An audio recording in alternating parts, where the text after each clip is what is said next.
It's 11 p.m. and these are today's news. The President of the Republic, Abdelmajid Tebboune, orders for an acceleration of the pace of work to enter the second phase of the digitalization process and the integration of model farms within the national production, as he chaired a meeting of the Council of Ministers today.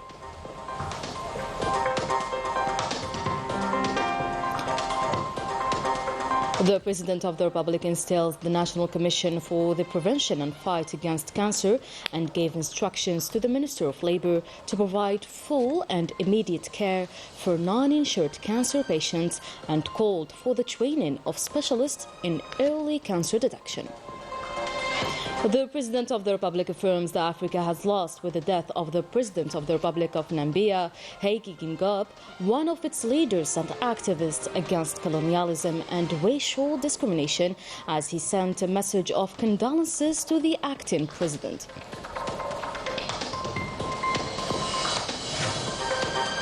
Representing the President of the Republic, Supreme Commander of the Armed Forces, Minister of National Defense, Army General Said Shingriha, Chief of Staff of People's National Army, attends the official opening ceremony of the proceedings of the second edition of the World Defense Show in Riyadh. Zion's aggression against Gaza Strip is entering its fifth month, a horrific, inhuman, illegal war on innocent civilians, as in the last 24 hours only 14 new massacres took place.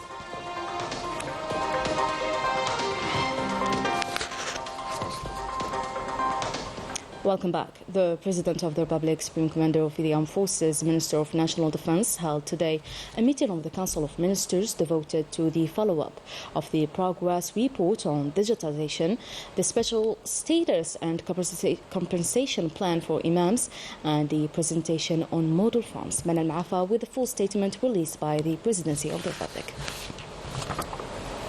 Following the agenda presentation of the meeting, the Prime Minister outlined the government's activities over the past 2 weeks, incorporating inputs from ministers. The President then issued orders and provided the following directives.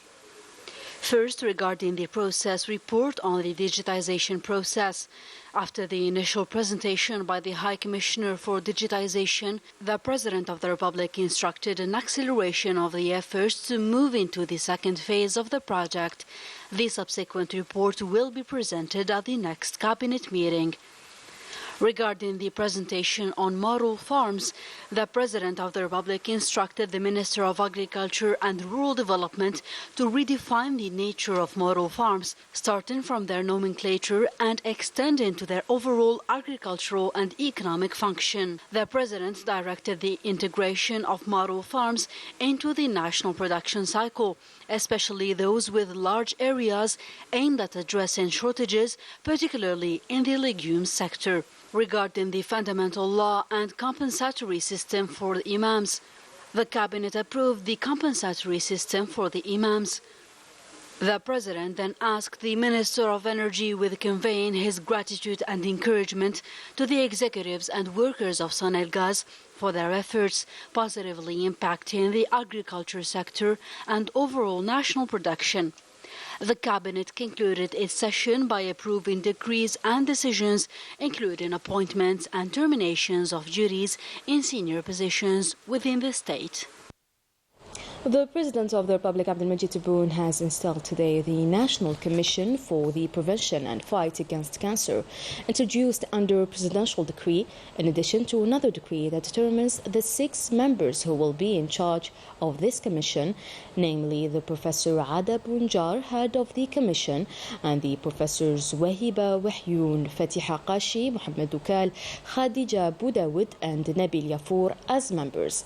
In addition to taking care of insured cancer patients, the President of the Republic has instructed the Minister of Labour, Employment and Social Security to provide full and immediate care for non-insured cancer patients, without them having to take any prior administrative steps.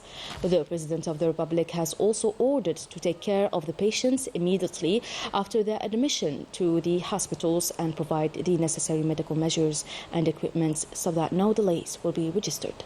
The President of the Republic also called for the training of specialists in early cancer detection using all available capabilities, including those of the military, alongside the creation of an executive body for administrative and financial management, control and the fight against cancer, given that the National Commission set up is only a consultative body. The installation ceremony was attended by the Principal Private Secretary to the Presidency of the Republic, the Minister of Industry and Pharmaceutical Production, the Minister of Labour, Employment and Social Security, the Head of the National Health Security Agency and the Director General of the National Security Fund.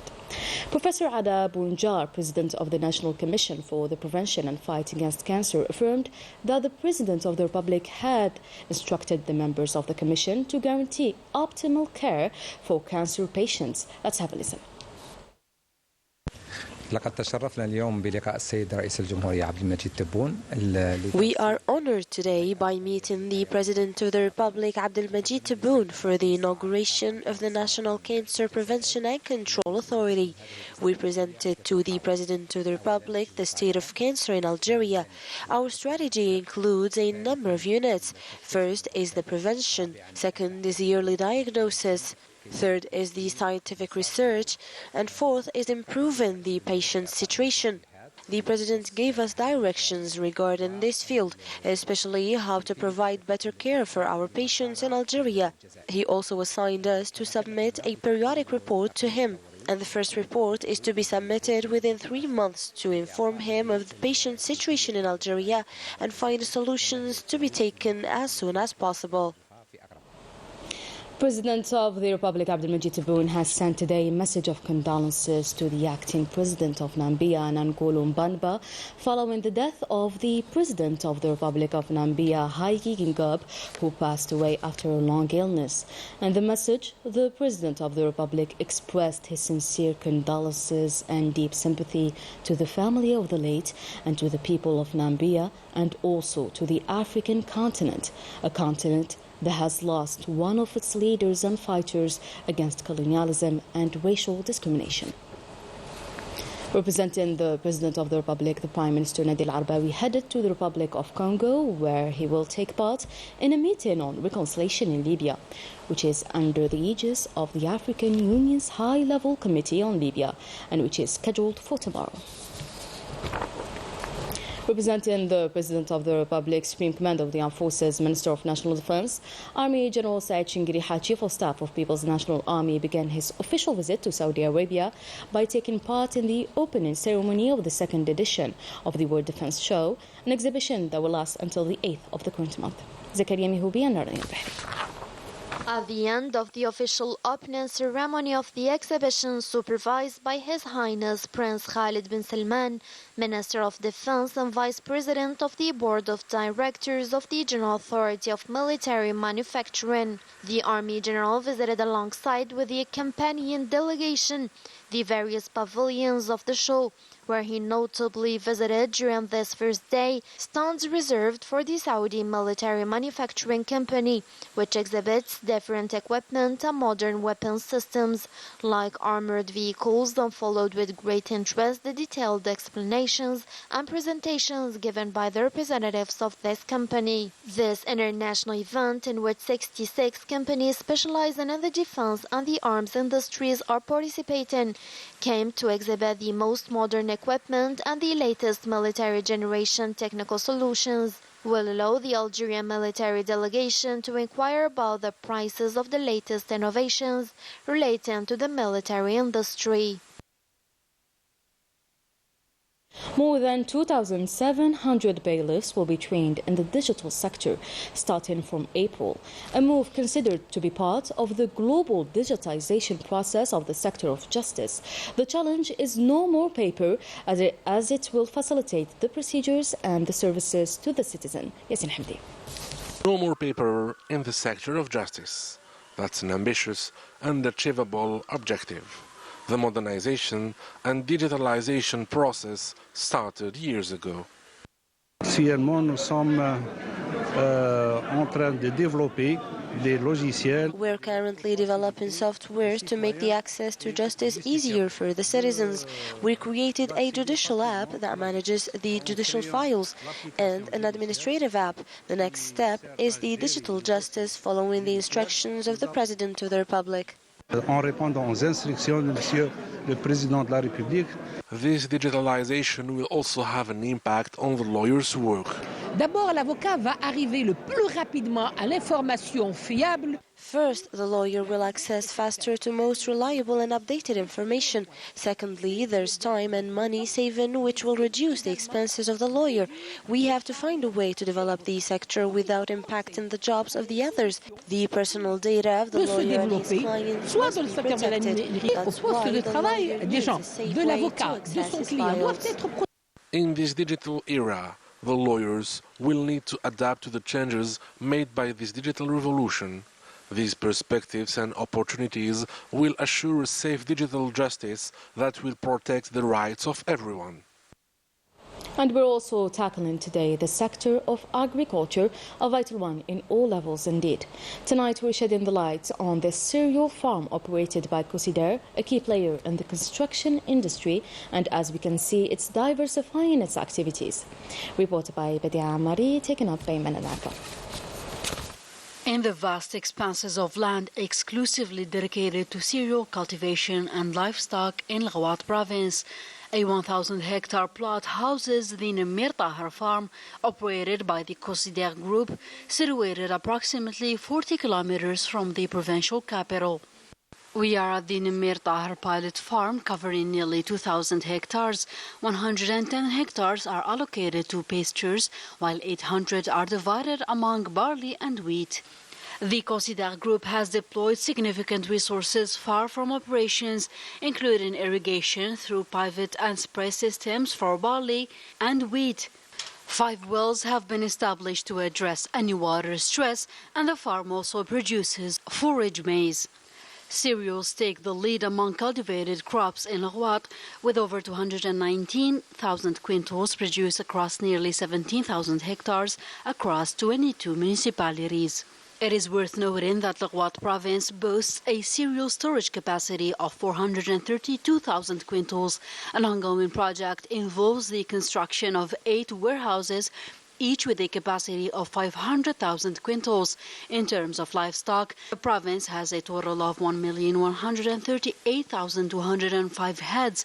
Leveraging these strengths, the Ghawat province actively contributes to achieving food security in Algeria.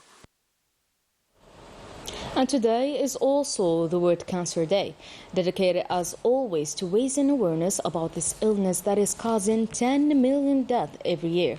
This time it coincides with the 7th edition of the Cancer Information National Fair that will last until Monday 5th. Najah Tayar has the details for us. Among 90 people consulted by urology team at Annaba University Hospital who attended the cancer awareness exhibition, 10 cases were suspected and referred for further examinations. A consultation to detect thyroid hypertrophy will also be offered on site. We are here to spread awareness about the prostate cancer. This type is known for not having symptoms that let the patient know and seek diagnosis, and then it would be late to cure the patient. But if it's detected in an early stage, it would be completely curable. In this fair, women were also granted great attention and given free gynecological consultations and breast cancer clinical examinations from the doctors and midwives participating in this exhibition. We are here to offer help and knowledge for women to prevent the late diagnosis that we witness very often. The people who attended the fair are quite health conscious. The majority made use of the free screenings and tests.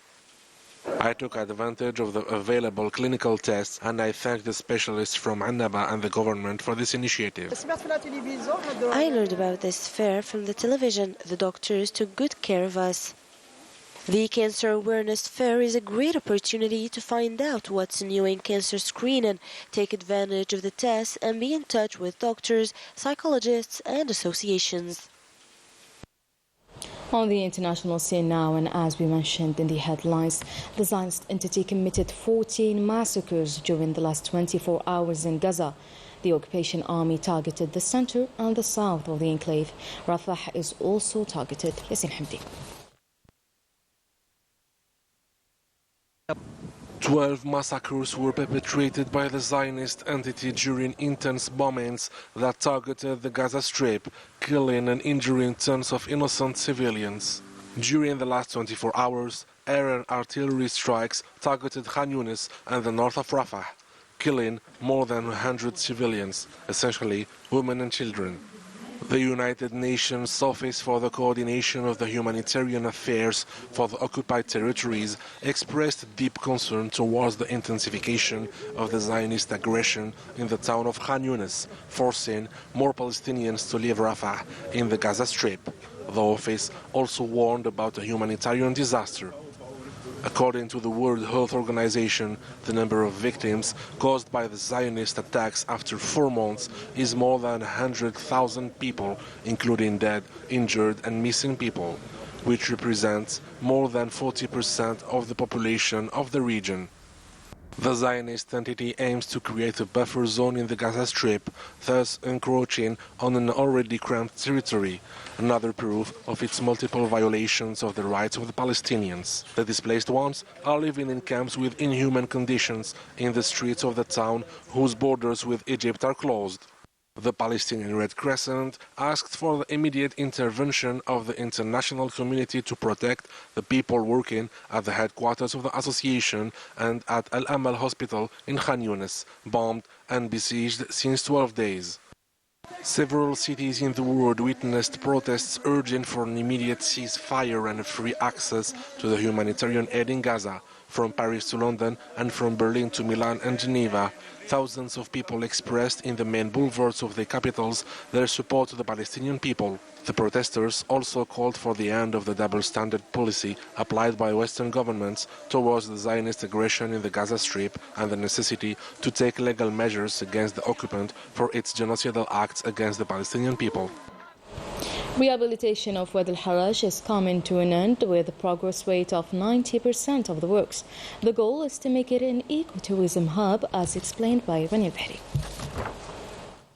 Launched in 2012, the development work of Wadi al-Haraj is coming to an end, with a length of 67 kilometers, of which more than 18 kilometers have been developed.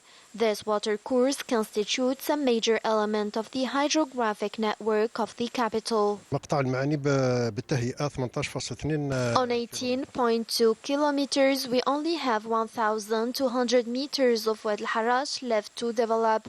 The work in progress mainly concerns the hydraulic installations.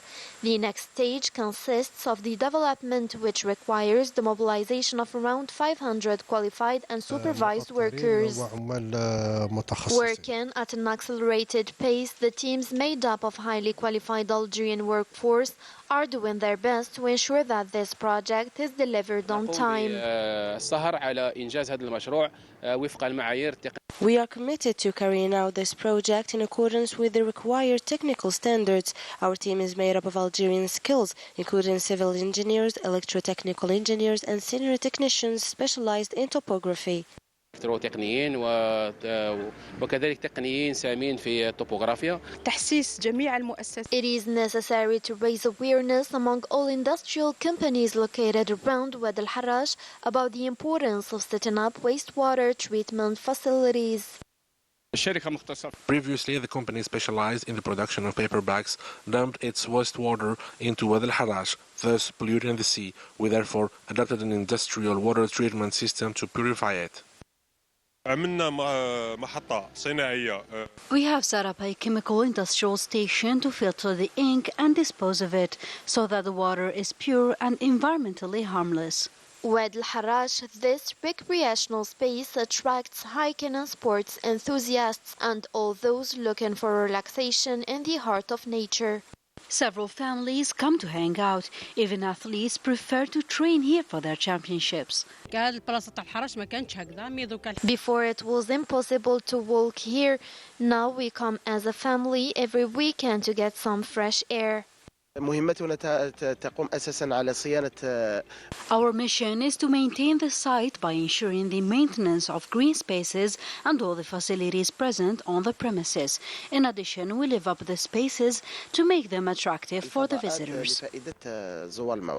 Equipped with sports and leisure facilities as well as a considerable green expanses, in addition to bridges connecting the banks.